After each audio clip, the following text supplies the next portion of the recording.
Sa La Union naman po, kaawa-awa ang sinapit ng isang bagong silang na sanggol na inabando na sa may kanal sa gilid ng kalsada. Mabuti na lang at nakita siya ng mga residente na natulong-tulong para sagipin siya. Iyan naman ang tinutukan ni Mark Salazar. Eksklusibo.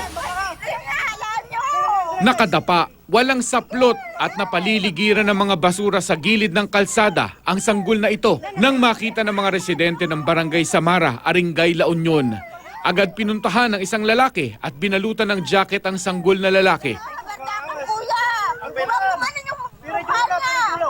Nakita ang sanggol matapos marinig ng isang dalagitang napadaan sa lugar ang iyak nito. Medyo mahina po siya na tsaka nung binuhat ko po siya, parang naghihirap na po siya.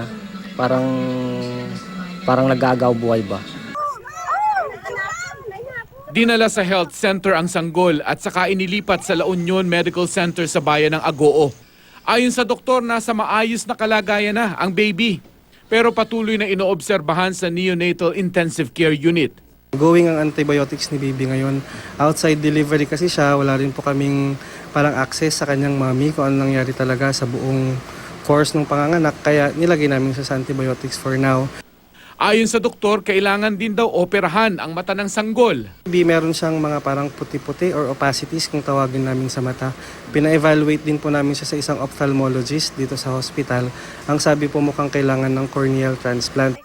Ang mga residente kabilang na ang kumuha ng video na mabilis na nag-viral sa internet, galit sa nanay ng sanggol. Basta na lang itinapon doon yung bata. Malapit naman yung bahay namin, kuya. Mas maganda na lang sana na kumatok na lang na ate, hindi ko kayang palakin tong anak ko, iwan ko muna sa inyo. Nananawagan ng mga otoridad sa kung sinong makapagtuturo sa mga kaanak ng sanggol para mapanagot sa nangyari.